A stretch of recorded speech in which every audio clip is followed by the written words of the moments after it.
Sadhu, sadhu. Buddhaṃ saraṇaṃ gacchāmi, Dhammaṃ saraṇaṃ gacchāmi, Saṅgham saraṇaṃ gacchāmi.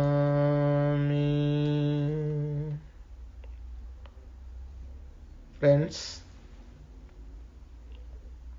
let us all study, investigate, and practice the real words of the Buddha. Real words of the Buddha means what the Buddha really taught. There are a lot of things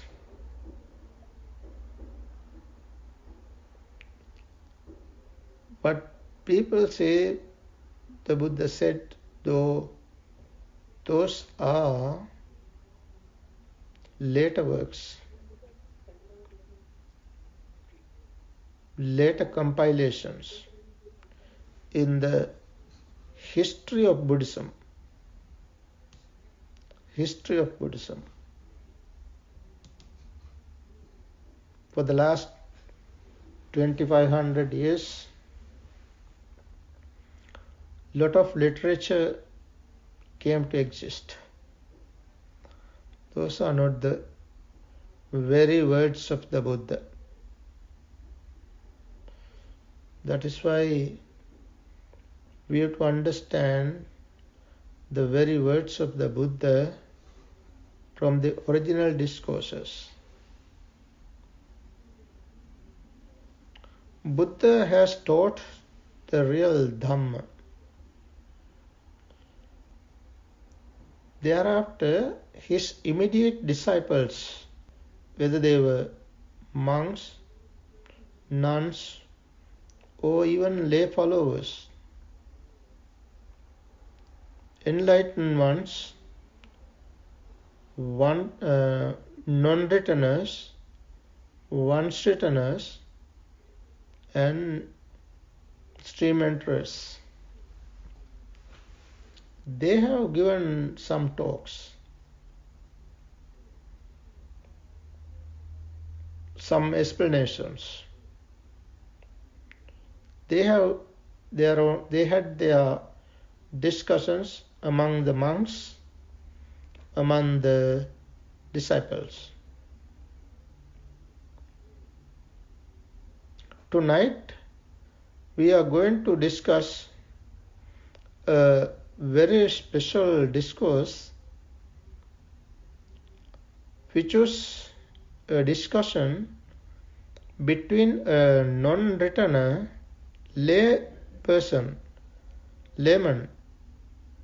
non-returner, anagami, and a group of monks. So this talk tonight is the talk number 54. Our topic, palatable topic, is what is the fetter? What is the fetter? Fetter is to be understood clearly. This is from Connected Discourses of the Buddha,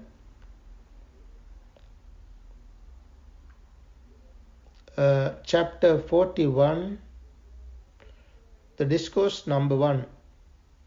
The fetter is the name of the discourse.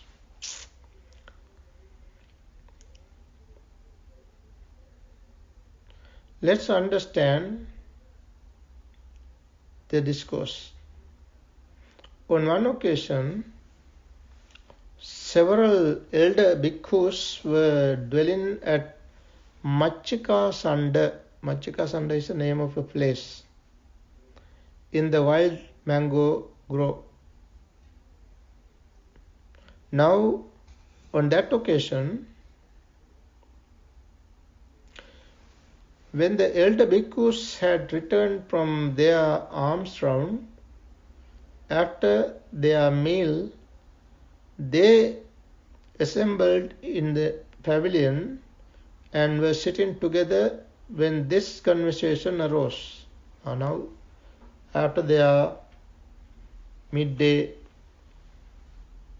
alms round, after having lunch, they got together in a pavilion. As they assembled there, they started to talk about a matter. What was the matter? They wanted to understand what this fetter is. So they discussed about this. Friends, the fetter and the things that fetter and the things that fetter, are these things different in meaning and also different in praising? Or are they one in meaning and different only in praising? That was the question. That was what they were discussing. There are some elder monks, some elder bhikkhus answered, friends, the fetter and the things that fetter are different in meaning and also different in praising. But some other elder bhikkhus answered thus, friends, the fetter and the things that fetter are one in meaning and different only in praising. That was how they started to discuss, to understand what this fetter is and the things that fetter. Now, fetter is to be understood a little bit. Fetters are, as I said earlier, there are a lot of fetters, material fetters.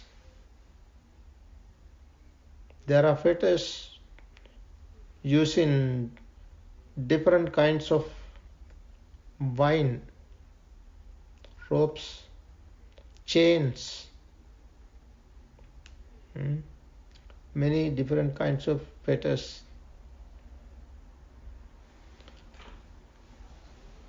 Those are what you call material fetters. But mental fetters are the most important thing to understand. Mental fetters are not that easy to cut off.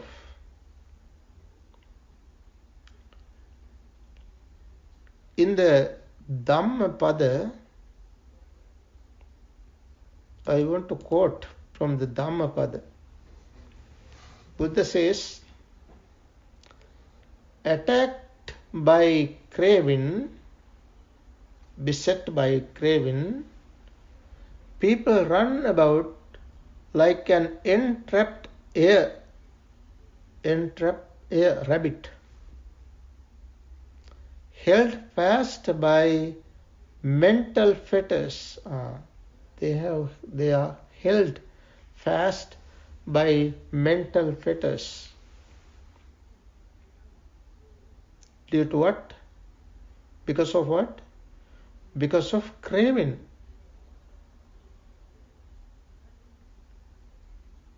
Because of craving, they have fetters, mental fetters.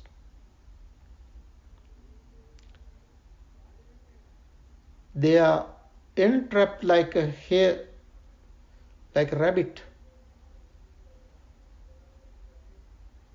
They come to suffering again and again for a long time. What is the fetter?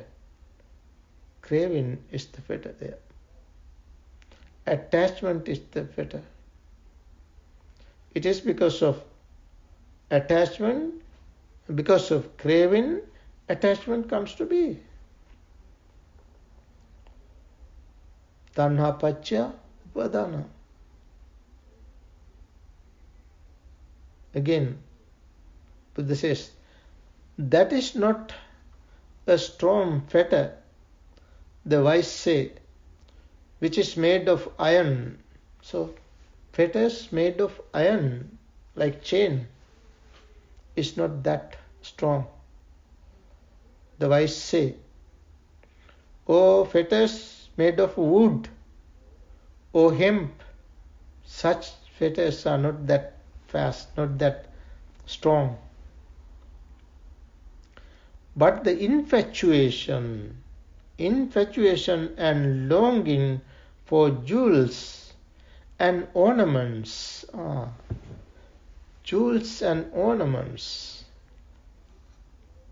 children and wives, husbands also. Those are the real fetters.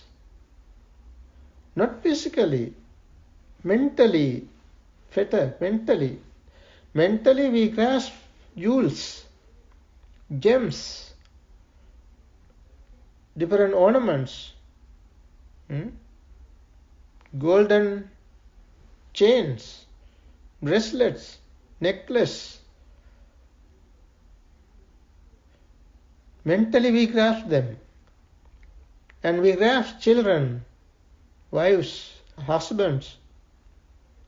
That they say, the wise say, is a far stronger fetter, which pulls one downward, and though seemingly loose, is hard to remove. This too, the wise ones cut off, giving up sensual pleasure, and without any longing they renounce the world. Remove the world. What is the world? World means not these worldly things.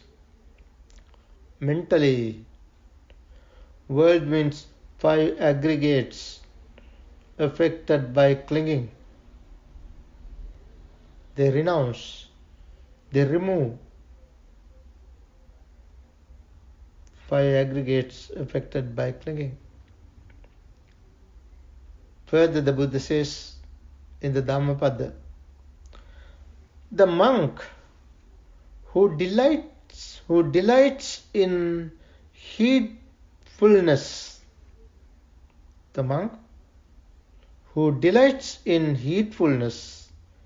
and looks with fear at heedlessness,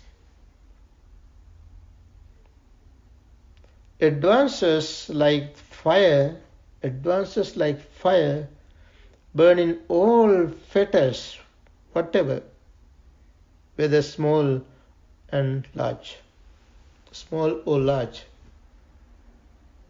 like the fire,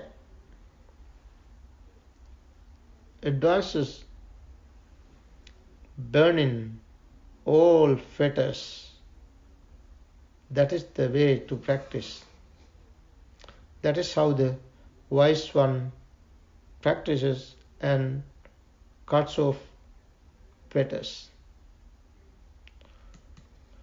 So as the monks were discussing, on that occasion, Chitta the householder, Chitta is a special person in this sasana, in this dispensation. He was the preeminent teacher preacher, the best layman teacher in this sasana. Chitta, his name was Chitta. Chitta, the householder, had arrived in Migapataka. Migapataka is another name of the place. On some business, he came there.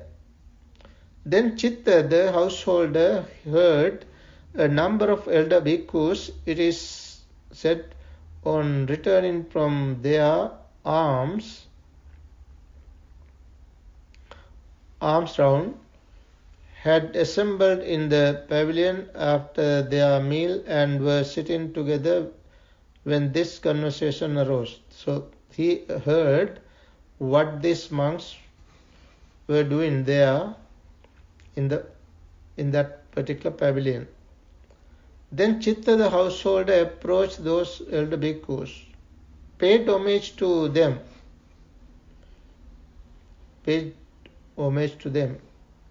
Chitta, as I said earlier, was a non-returner, anagami. You see, anaga means at home. Stream enterers, once returners, non-returners, and the arahants. These are the 4 stages of the holy life.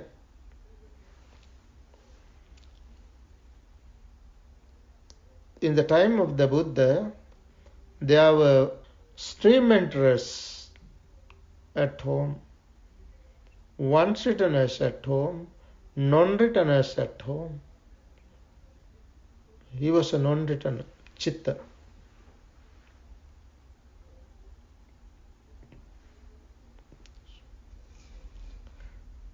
Then Chitta, the householder, approached those elder bhikkhus, paid homage to them, and sat down to one side, and said to them, I have heard, Venerable Sirs, that when a number of elder bhikkhus were sitting together, this conversation arose. Friends, what is the conversation? Friends, the fetter and the things that fetter. Fetter is one thing, that is how the people think. Fetter is one thing, and the things that fetter is another thing. That is how they think. Are these things different in meaning and also different in praising? Or are they one in meaning and different only in praising? That is so, householder. The monks answered. Yes, that is what we were discussing, that's the meaning. Then Chitta, the non-returner, Chitta says, Venerable says, the fetter and the things that fetter are different in meaning and also different in praising. These are different things, not the same thing. That's what he said.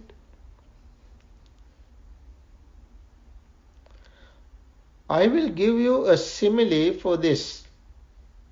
Since some wise people here understand the meaning of a statement by means of a simile. So he gave this simile. What is the simile? Suppose, Venerable Sirs, a black ox and a white ox were yoked together by a single harness or yoke. You know, the yoke is when the people want to bind 2 oxen together. they use a yoke. Suppose a rope, simply a rope, if you have not seen what you call yoke, simply understand a rope. In order to tie the two oxen together, they use a rope. Would one be speaking rightly if one were to say the black ox is the fetter of the white ox? The white ox is the fetter of the black ox. That is how the people, when they see this two oxen, two bulls, once they are tied, people seeing this as the one is dragging one side, then if the white one is dragging this way, the black one is also coming towards there. If the black one is dragging that way, the white one drags there. Therefore, the people think that the white one is tied to black one, or the other way, the black one is tied to the white one. Either one. Black one is tied to the white one, or the white one is tied to the black one. That is how people think. The black ox is the fetter of the white ox. The white ox is the fetter of the black ox. No household. The monk said, no household. The black ox is not the fetter of the white ox.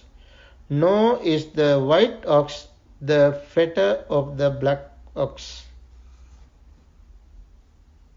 So the black one is not fettered, not tied. Black one is not tied to the white one. White one is not tied to the black one. But rather the single harness or yoke, harness, the rope is the problem. Rope is the problem. Harness is the problem. The yoke is the problem. Yoke by which the two are yoked together, two are tightened together with the rope. Rope is the problem. Yoke is the problem. That is the fetter there. So too, friend, the I is not the fetter. Now we come to the Dhamma. Understand the Dhamma. This simile was given not only this Chitta, once Venerable Sariputta himself gave this same simile to Venerable Kottita, Mahakottita. The I is not the fetter of forms, nor are forms the fetter of the I, but rather the desire and lust are. That is the problem. Desire and lust is the problem.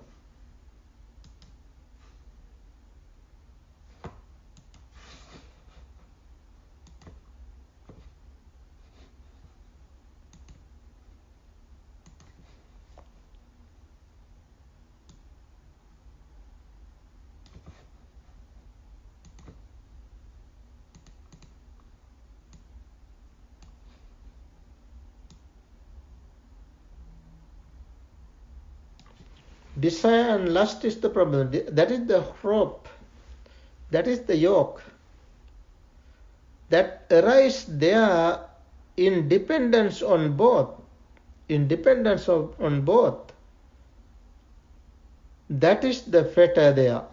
That is the fetter there. So, That is the way to understand. The I is not the fetter. Forms are not the fetter.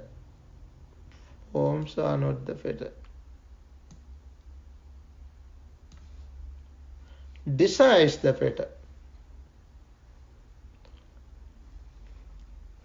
Likewise, the ear is not the fetter. Sounds are not the fetter. The nose is not the fetter. The odors is not the fetter. Odors are not the fetter. The tongue is not the fetter, and tastes are not fetter.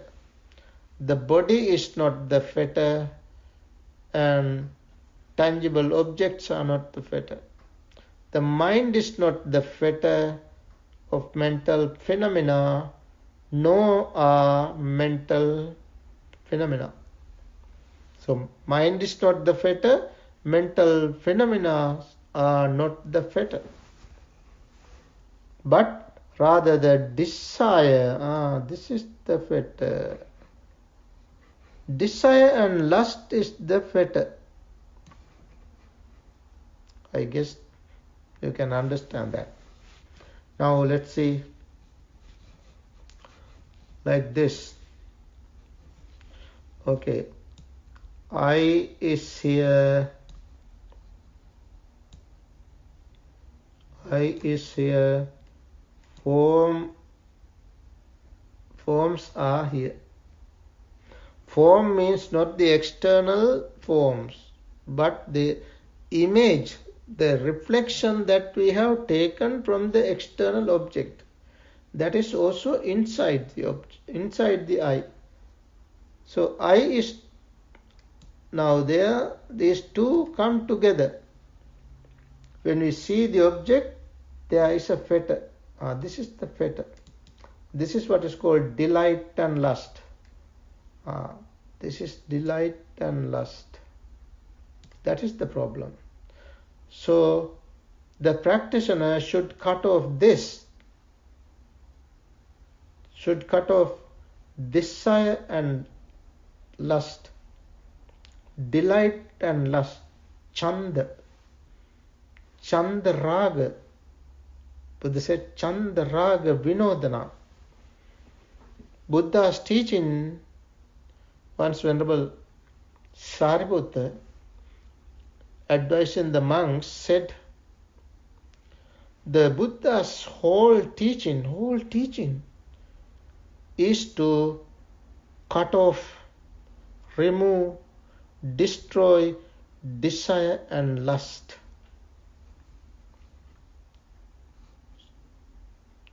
The eye is not the problem.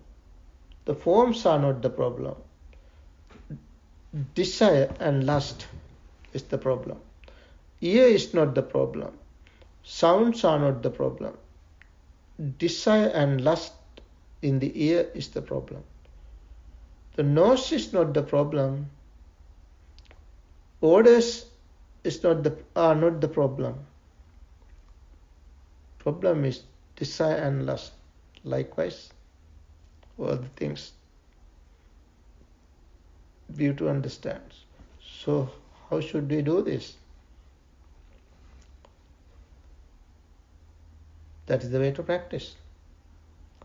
That is what is called insight. In order to practice this, we have to have good concentration, friends. We have to have good concentration. That is why Buddha recommended us to practice concentration meditations, such as the qualities of the Buddha. Practice metta, love and friendliness, or practice repulsiveness of this body. Practice awareness of death. There are different methods to practice to develop our concentration. When we develop our concentration, we can understand, we can develop our mindfulness. Mindfulness is a must. It is the key. Without mindfulness, we cannot understand this I and the forms. We cannot understand I and the form. We cannot understand whenever the desire arises, we cannot understand this because we are not mindful. We are not aware of it.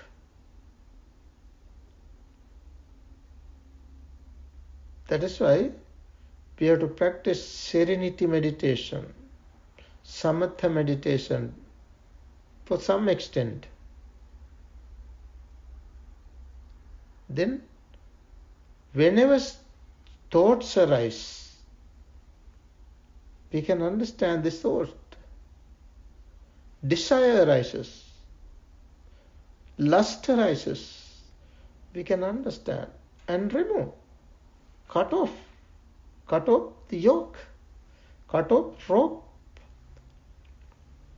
Chandaraga vinodanang, nibbana padamachyutang. That is the greatest Dhamma, nibbana.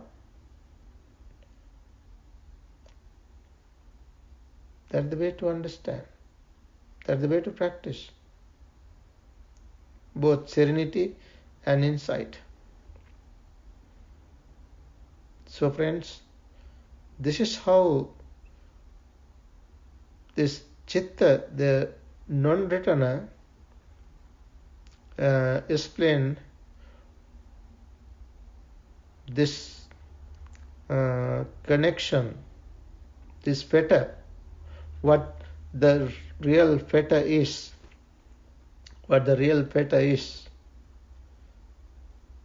So finally, the monk said, "It is a gain for you, householder. It is well gained by you, householder. In that you have the eye of wisdom, that ranges over the deep word of the Buddha." It is because of his realizations of the Dhamma, he had that wisdom. It's a great gain. So that is the meaning of this discourse. Let's understand this wonderful Dhamma of the Buddha. So as we are practitioners, only thing that we have to practice is this: serenity and insight, samatha vipassana. Serenity, when practice serenity, practice mindfulness of breathing, or metta, or the qualities of the Buddha like that, and develop your concentration and be mindful. Right there, understand, be mindful and mindfully await, understand your thoughts. Whenever unwholesome thoughts arise, do not let them to sit inside, dwell inside. Do not let them to come in as anusaya. They come in and they sleep inside. If you let them come inside and let them sleep, lie down, means you are depositing causes. If there are causes, then there are results.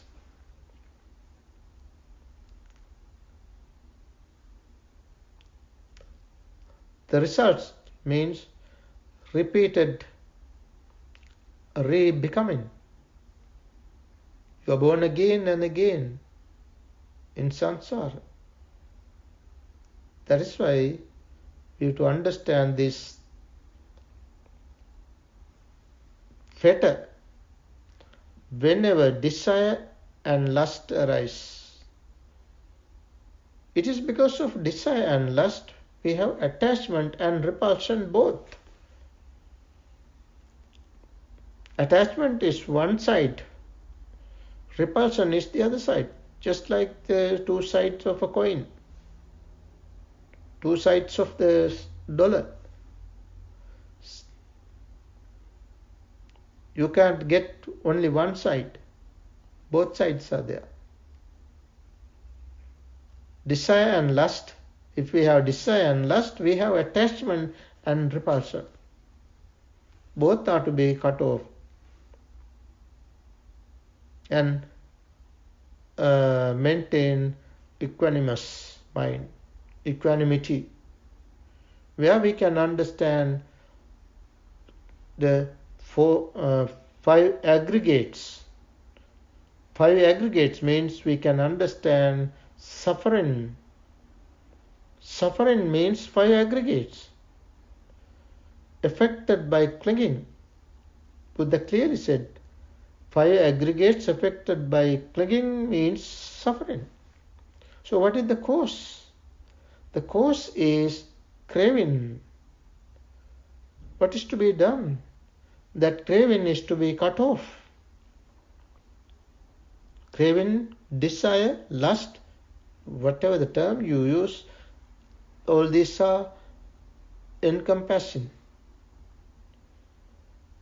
You have to remove this, for which the Buddha pointed out the path. Path is none other than the Noble Eightfold Path. Sila, Samadhi, Panya. Morality, concentration and wisdom. So friends, let's all understand this wonderful Dhamma and practice this Dhamma in our daily life little by little, moment by moment, slowly but steadily. Let's practice so that we can experience this wonderful Dhamma. We can understand this Dhamma. We can realize this Dhamma and realize real peace, real happiness of Nibbana here in this very world. May we all attain this supreme bliss of Nibbana. Sadhu, sadhu, sadhu.